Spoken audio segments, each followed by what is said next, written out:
Good afternoon. It gives me great pleasure to sit in the company of Dr. Askia Davis, the author of Coming of Age in the Hip Hop Generation, Warrior of the Void. Our guest today is a man of great substance, of great learning, an example for the young ladies and young men of this city, this nation, and indeed, Black people and people of substance and culture all over the world. Good afternoon, Dr. Davis. Good afternoon, Brother Paul. And thank you for being here. Thank you for having me. I must confess that I'm just a little bit nervous in talking to you because every occasion that I have to either read about you or listen to you, I'm always humbled. I consider this a sacred moment. A little earlier today, you were talking to some young brothers and sisters in this very room, and I could see how they were entranced and just amazed. And I have to thank you for being the example of shining Black manhood that you are. Well, thank you, Brother Paul, for those compliments. So I'd like to begin, if you would permit me, by asking you just to share us something of yourself.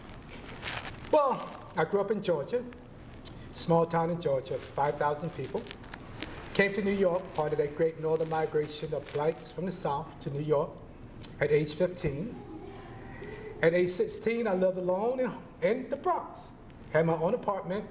I was living with my brother. He decided he was going into the Army, Vietnam time, and he wanted to send me back to Georgia. And there's a song called I Never Go Back to Georgia. And I did not go back. I stayed, I kept the apartment. I put myself through high school. In high school at the age of 16, I read the autobiography of Malcolm X, and it transformed my life.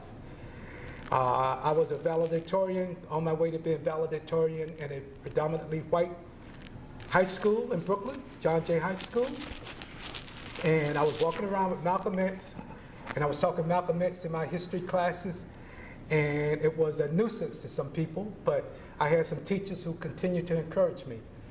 I went on to Brooklyn College, and at Brooklyn College, I was involved in the Black student movement. I was the leader of the Black students at Brooklyn College. We fought to open Brooklyn College, enrollment at Brooklyn College to Blacks and Puerto Ricans, and to bring about the African American and Puerto Rican Studies Department. At age 18, I should say, I was arrested, gun to my head at home, in that apartment I lived alone in the Bronx.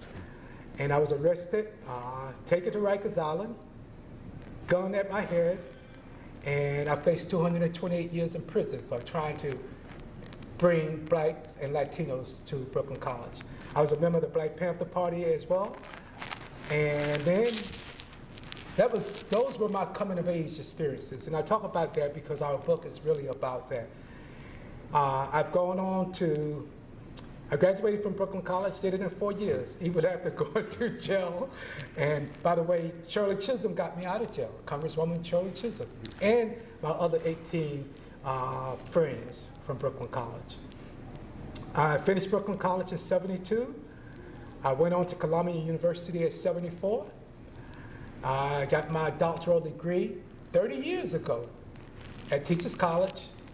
I was on the same grounds as Barry Obama, who's now known as Barack Obama, getting my degree. He was getting a master's and I was getting a doctorate. And from there, I went on to become, I had been a teacher, a counselor, I was an administrator. I became a senior assistant to 3 different chancellors, the superintendent of schools in Harlem, and then the superintendent, the deputy regional superintendent in the Bronx, with 140 schools and 99,000 students. And so my life has been dedicated to our young people. We're going to get into the book in a minute, but I just want to explore some other avenues of your life. And it's interesting and fortuitous that this is Black History Month. I dare say that Carter G. Woodson would have been proud to have been the architect of these kinds of experiences in this day, in this month. Yeah. So we have to give thanks for that. But as I think about you and what I've read about you, I wonder if you would share with us some of those experiences which made you the kind of person that you are. For example, I know that in the book you mentioned that your father was not around. In fact, I think you called him a Rolling Stone. Yeah. And I think that's something that many of us can identify with. I know that you picked cotton, and I had to chuckle when I read the book because I too picked cotton. I'm from Augusta, Georgia. And I shared a story with you when I was slapped upside my head because in my attempt to be rebellious, I called, I responded to a white man's calling me by my first name with the words yes, and at that time, of course, black people, you could really be physically abused if you didn't say yasa or nosa. Yes, sir. And I just wasn't about that.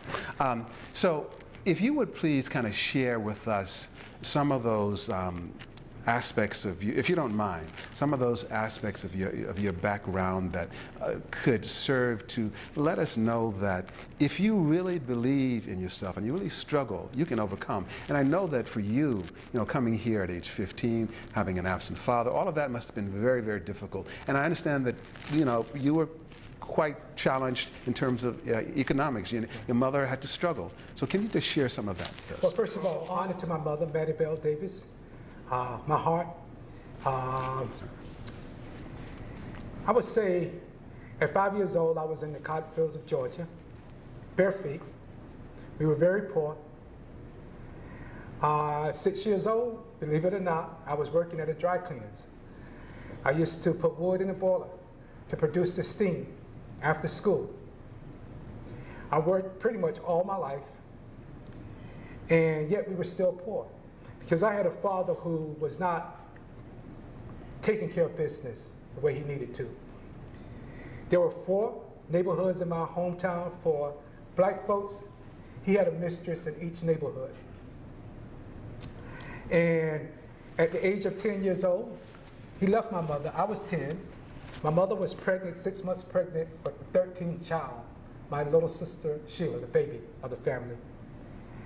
But I learned that we got together as a family. We didn't mourn. We pulled together. And from that day on, we never again had our lights cut off. We always had food, and we always had a place to stay.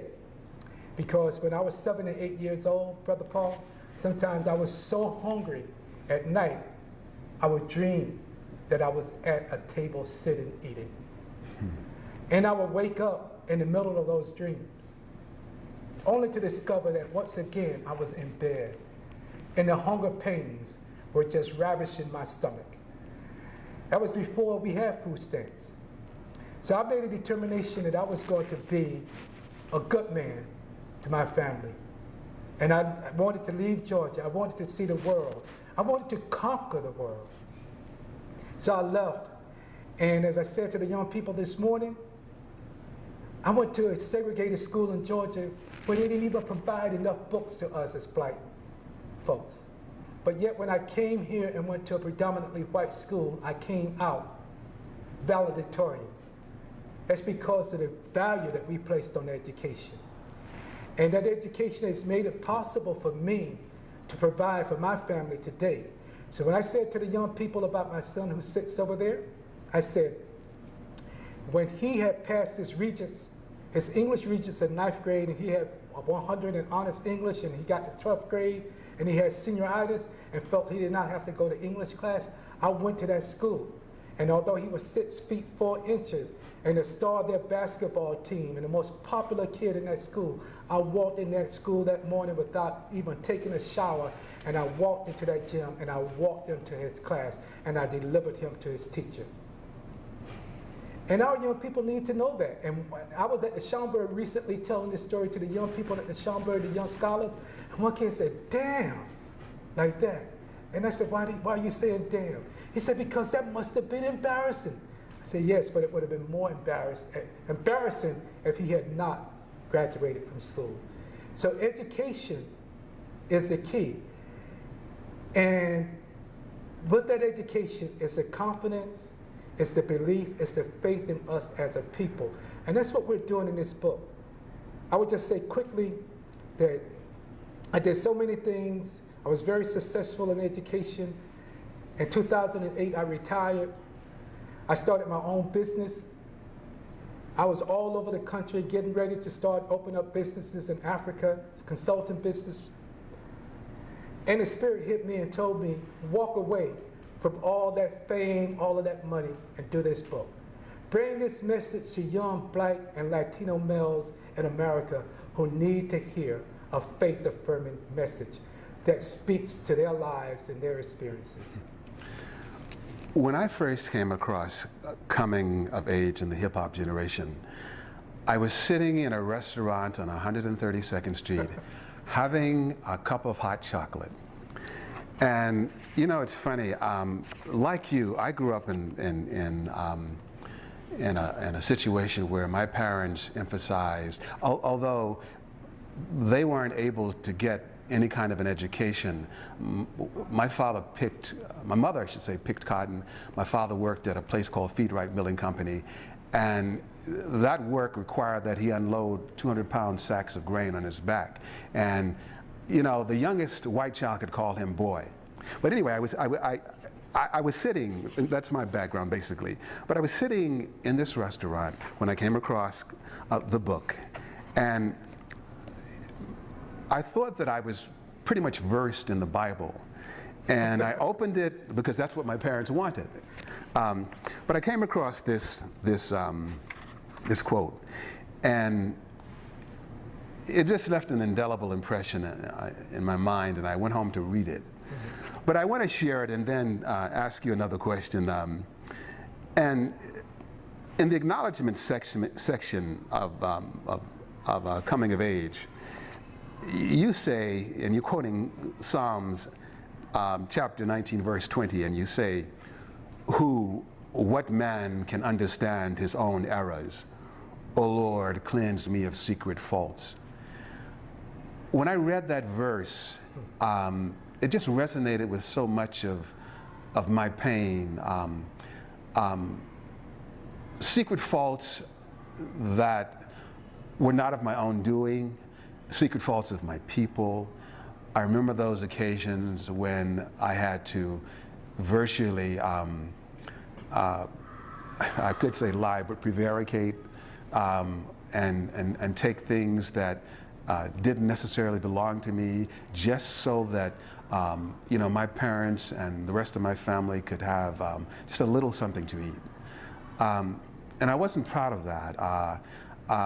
I relished the fact that I was stealing it from people who were oppressing us. Right. But nonetheless, my parents always said that you should not steal. Absolutely. And although, you know, I worked at a place as a curb boy, and it was what they call down south a package store. People would drive up and I had to, you know, go to their car and take their order for liquor. And of course it was segregated, so all of the orders for liquor that I was taking was for white folks. And they call you boy and nigger, or, and I use that word in quotes because I don't like to use that word. But anyway, what I would do is to take whatever money I could from them. I wasn't, you know, hitting him over the head or anything, but if he was a little bit drunk or if he didn't know that he had change, I kept it. And I felt bad about it, but I rationalized it.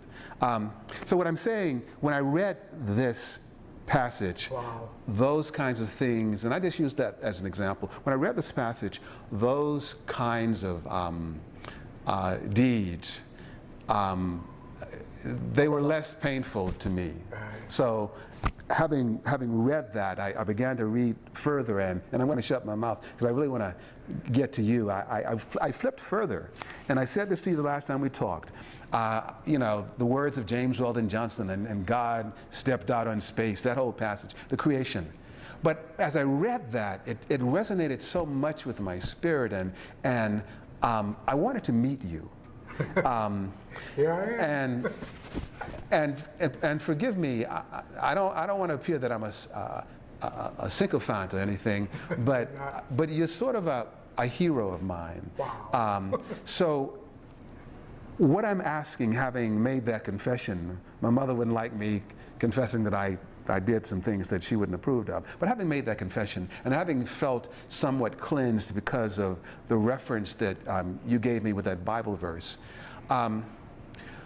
what do you say to people like me who have those pangs of guilt?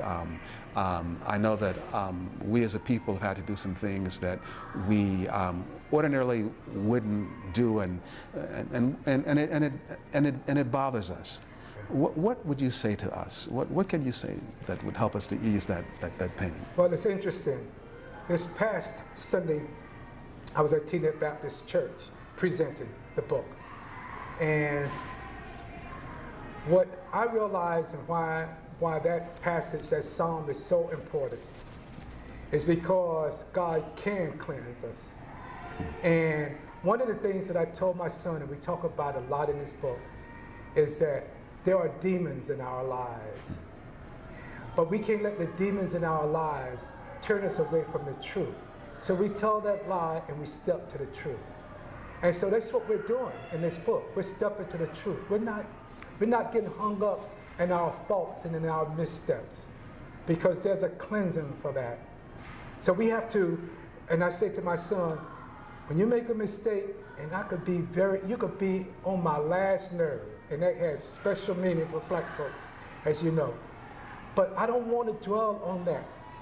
I want you to dwell and look at the possibilities before you, not the lie that is in front of you at this time. And that's what we got to do as a people. And I think that's why I've been able to forgive my father. I haven't seen my father in, 5 decades? But yet I still pray for him, even though I don't know if he's alive. Right. One thing I want to say, Brother Paul, when I was coming here and I was thinking about you and your contribution to these young people in terms of bringing good literature to them, to me, this book, Coming of Age in the Hip Hop Generation, if you think about Native Son and you think about Bigger Thomas, this is a book. Imagine Bigger Thomas surviving and becoming middle class and not having his own son and raising that son in the hip hop generation. We have so many black folks who struggle in the black power and black, this beautiful generation. They've gotten to a point where they've had sons and daughters and grandsons and granddaughters. And some have taken the legacy and they run with it, and some have struggled with the legacy. This book is about the struggle with the legacy. It's about my imperfections, but also my dreams and my hope, the Bigger Thomas. And it's also about my son, who is a new age Bigger Thomas, who has the privileges that the Native Son Bigger Thomas didn't have, but have a lot of the same issues in terms of identity, in terms of becoming a man, in terms of accepting responsibility as a man, in terms of defining himself in a world that still sees him as black and as limited. Well, you know, I read many of these passages, and I was having a conversation with a friend of mine who said that the son has to kill his father. And he didn't mean that literally, but a son has to find his own voice. And having read these passages again and thinking about you and knowing of your son's struggle to find his own voice and how you have embraced that and stood, steadfast and helped him to, and continue to help him to find his own voice. What couldn't you say, or what would you say to fathers who are trying to help their young men find their voices? And they may not be as fortunate as your son might be. But just that struggle and just reading about it and hearing you narrate it, and particularly in his voice. Because oftentimes the young people that I work with, they have no fathers. And many of them who do have fathers, they have no respect for those fathers. What can we say to those fathers to try and help them to perhaps, help their young people, their young men in particular, find their own voices? So, I have been fortunate, with my education that I worked hard to get. I've been great in terms of looking at things financially and building a financial foundation. But I know that there are many fathers who don't have that. But I would tell you, Brother Paul, that not so long ago, when I was working on that doctorate at Columbia University, I was working full-time, raising 2 kids as a single father, 2 daughters, and driving a taxi on weekends. My sister came from Nigeria. She was a big oil executive in Nigeria. She came and she saw me, and she looked at me and she said, my brother's gonna die. She took a picture of me, Brother Paul, and I looked like the worms were already eating me. And she gave me that picture. And I was 30 years old, and I looked like I was 60. Because I had that passion, I had that love, I had that feeling. I wanted the best for my daughters, not just then, but for the future, so I had to go to school. I had to work full time. I had to get home and I had to bathe them because they were little girls. And I had to put them to bed by 9 o'clock. And I had to get them up, and I had to go to bed by 10 o'clock because from 10 to 2 I worked on my dissertation. I went to sleep. And from 2 to 6, I got up and worked on my dissertation. And at 7 o'clock I got them up and I combed their hairs and I braided their hairs and I sent them off to school. And then I went to work and then I was driving a cab and on and on and on. My mother set the example for me. Okay. She made sure that we would eat when she didn't have enough to eat. And so what I'm saying is, it's the example. It's not what we have. Because guess what? Okay. I didn't have. Okay. I didn't have. Okay. When I was growing up, I didn't have. But I had this mother. I had this, and in Black History Month, the people that we need to celebrate are those mothers and those fathers who understand that and who's going to go that extra mile to do. And even those fathers who are separated from their sons and their daughters who make that attempt and sometimes fight through the resistance of the mother who want to hold them away from their kids. So we got to do that. So I say to the fathers, you got to try, you got to move. It's hard. It was hard for me. As I said, my sister thought I was going to die. She gave me the money to get out of that taxi cab, Paul. And today I'm able to sit here before you. I was broke in my pockets, but I was rich in spirit. And that's what we have to show our young people. Thank you, and thank you for the example of your life. Mm-hmm. As you were speaking to the young ladies and young men this afternoon, it was refreshing to see them as attentive as they were. Mm-hmm. You know about some of the struggles of our young people, having spoken throughout this city. And many of those young ladies and young men that you spoke to this afternoon are in the throes of that struggle. Absolutely. So to have them give you the kind of attention that they gave you was something that I found really refreshing, because oftentimes that doesn't happen. So what I'd like you to do is to get into some of the reasons that you wrote this book and just to share some of what this book is about. So this book is really about coming of age in the hip-hop generation. It's a dual memoir. It's my memoir with my son's memoir. It was written when my son was 17 years old. His prom picture is on the cover. And the idea was, again, to take this message to the young people in America, the Black and Latino boys. But guess what? The first principal to invite us to speak was an Italian-American principal, okay. Kim P. Okay. Petruccioni. Okay. He said, Dr. Davis, I read this book and I saw my own story with my own teenage boys in this story. Exactly. Norman Webster, who is a Jewish gentleman, wrote me one morning at 3 o'clock. I'm in Baltimore. I'm getting these messages on my phone, and I'm reading this book with my 20-year-old son, because now I'm resolving some of the issues that we didn't resolve previously in our experiences by looking at this book. So what I'm saying to you is we started with the focus, and one of the reasons why I self-published and I did not give it to anyone, I wanted to tell the story in the most authentic fashion possible. Okay.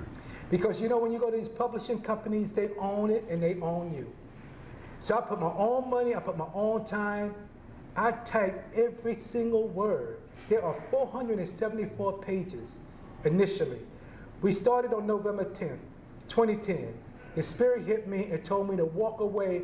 I was doing very well as a consultant. I told my wife, I sat down in Dallas, Texas. I said to Nydia, Nydia, we're becoming part of the 1%. I said, we make so much money. And you know, the Spirit hit me and told me to walk away from all of that. November 15th, 2010. November 16th, 2010, a day later, I went to Syosset, New York. I met my partners, National Urban Alliance for Effective Education. I told them I was through and that we were going to work on this book.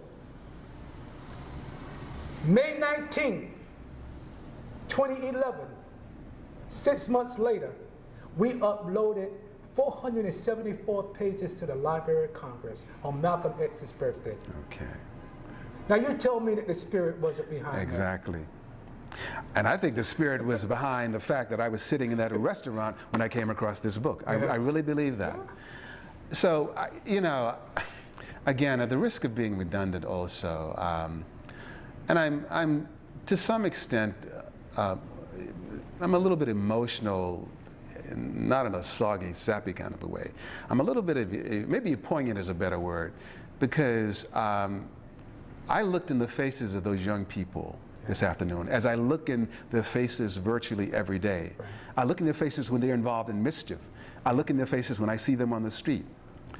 And when I saw them respond to you in the way that they did, asking you for books, it says to me that, you know, you have a sacred mission here. Yeah. And it's a sacred voice because you touch them. So one of my reasons for asking you here is because I want to try and hopefully help to create that landscape where these young brothers and sisters can see you and see people like you. As you know, we've had an occasion to talk to Dr. Gibran Muhammad. We've had Cornel West. We'd have there's so many steps. Precisely. I mean, to follow in their footsteps, I'm humble. Well, I think that obviously you've been given this voice for a reason. Yeah. And I feel thankful that you've allowed me to talk to you. I just have a couple of more questions, and then we're going to try and bring this full circle. I recall, many years ago, my parents telling me that there are no accidents in life. Everything happens for a reason. Even the suffering that you go through, it's for a reason. So as I think about the reason for my sitting here with you, and the reason that these young people were able to see you today and to meet you today, I'm just concerned as to how we can make your voice and the voices of those like you more prevalent in our community. You were talking earlier and contrasting how, unfortunately, our young men have been socialized to want to respond to the booty as we look at our women, as opposed to looking at a woman's eyes. We tend to use that B word instead of seeing our women as a reflection of us, as our sisters, as our mothers. And it's been a challenge to try and let them understand that. And I dare say, I think that you were able to communicate that to those young brothers. How can, and I know I'm asking a lot of you, how can we make your voice more prevalent in the face of, you have all these hip hop artists, and I love hip hop, who think it's okay to use that B word, or I even read I came into some lyrics by Lil Wayne late, and those lyrics he's saying, "Let's go F." Go, and it just shocked me when I, Oh, that's mild for Lil Wayne. That's mild. Oh, that's very mild. So, I listened, and I was just shocked. In fact, it's still on my desk. But I'm wondering, what can we do? And I know that's a tall order, but what can we do to try and help our young people to understand? I mean, there's a young lady, for example, you saw her this morning, and very beautiful young lady, but as you mentioned in your book, sometimes their pants are lowriders, and you can see, tattoos on their derrieres and all of that, and they think that that's attractive and that's going to pull a man. How can we perhaps, and I think we're perhaps outgunned because we don't have the clout of a Jay-Z or a Lil Wayne. We don't have that kind of access. What can we do to try and So I'm hopeful because we say in the book, my son and I, that before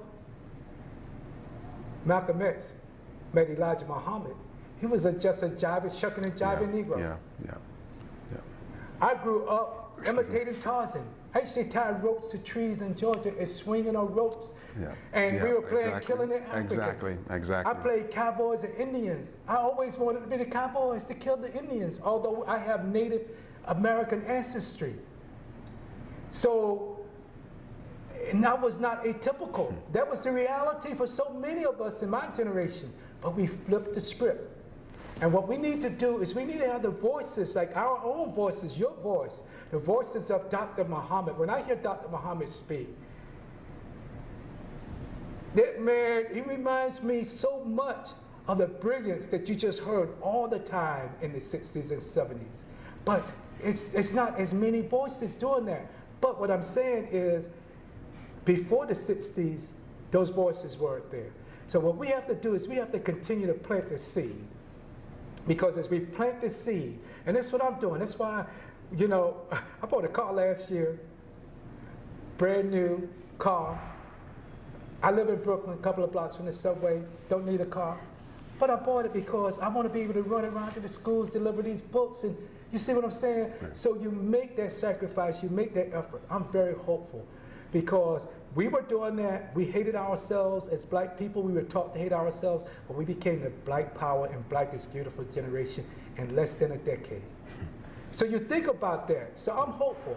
And there are hip hop artists, and my son has introduced me to guys like Lupe Fiasco. He has this great song called Bitch Bad. And he's talking to the young people, and there's symbolism in this video where he uses blackface. And and he uses images from the past to show the parallel between what some of the rappers are saying today and what they had our folks do in the past. And he said, and it's always in the background some white man making money. Somebody who's making money off that. And Jay-Z and all those folks are making great money, but there's always somebody else. Chris Tucker told us in Rush Hour, follow the money, and there's always some other person making more money than you are. Right. And so I'm hopeful, and I see possibilities. And so what you're doing in this library, what I'm doing, what Jonathan Ford is doing up at the Eagle Academy in the Bronx for young men, what Robert Hannibal is doing at 145 in the Bronx, where he's gotten kids involved in slam poetry, and through that slam poetry they begin to think and they begin to reflect and they begin to look at issues in a deeper sense. It's a lot of things that are going on, but what we got to do is we have to find a way to get that message out, and we can't do it through the media that is controlled by someone else. We have to find and develop our own institutions, which is what we were doing in the 60s and 70s. Well, as we conclude, there's so many thoughts as I sit here and I listen to you, but I think about, I think it's Hosea, I don't remember the verse or the chapter, but it's a commonly quoted verse, and it says, my people are destroyed for a lack of knowledge. Yeah, and my people are taken captive for a lack of knowledge. Exactly. So I realize that the knowledge that you bring to us as a people and to humanity is going to be a force for liberation. I honor that, and I humbly request that you come to this village again. And my last request is to ask you if you would just share a few parting words with those that might see this video. And it's funny because, as I said, all of these thoughts are just swirling inside of my head. But, you know, as I sit here, some words that Cornel West shared the last time I had an occasion to hear him come to mind. And if you permit me to share them with you as you conclude with your comments. He said, the world is in deep trouble. We've forgotten that a rich life consists fundamentally of serving others, of trying to leave the world a little better than you found it. It takes courage to question the powers that be, the courage to be impatient with evil and patient with people, the courage to fight for social justice. In many instances, we will be stepping out on nothing, just hoping to land on something, but that's the struggle. To live is to wrestle with despair, yet not let despair have the last word. Right. Powerful. So you bring those words to mind. So I'm just going to ask you in your own way if there's something you would like to say to these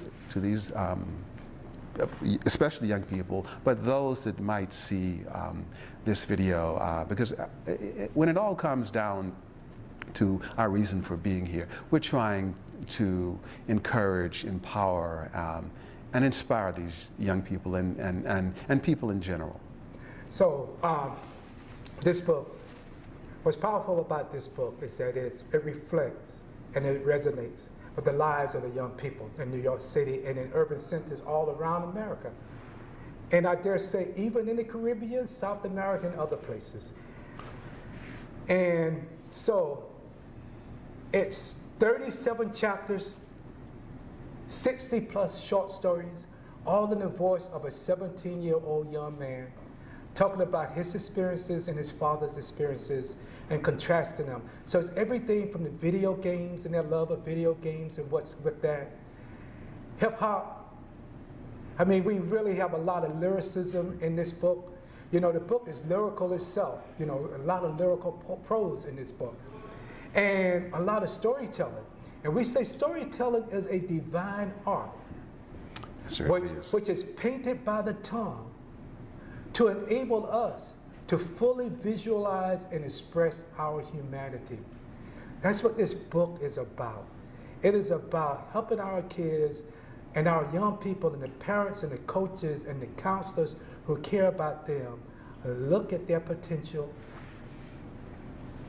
have them sing their own songs, find their own voices. So when I say to kids, I was in the cotton field, my son has to have to be in the cotton field, but guess what? Your grandfather could have been in the cane field in the Dominican Republic. Exactly. Talk to your grandfather about his experiences. These stories are not unique. There are kids in New York City who have gone through tremendous challenges, whose stories need to be told. And one of the reasons why I stepped away from that consulting business, and the Spirit keeps reminding me, although it's a challenge, is that I have to devote my life to helping others tell their own stories in a literary form. And that's what one of my next projects is to work with fathers and sons and mothers and daughters to bring those stories forth in some kind of anthology that really speaks to the experiences of other young people coming of age in the hip hop generation. Thank you. The book is Coming of Age in the Hip Hop Generation, Warrior of the Void.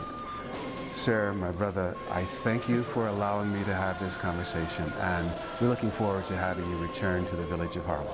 Thank you, brother. Thank you.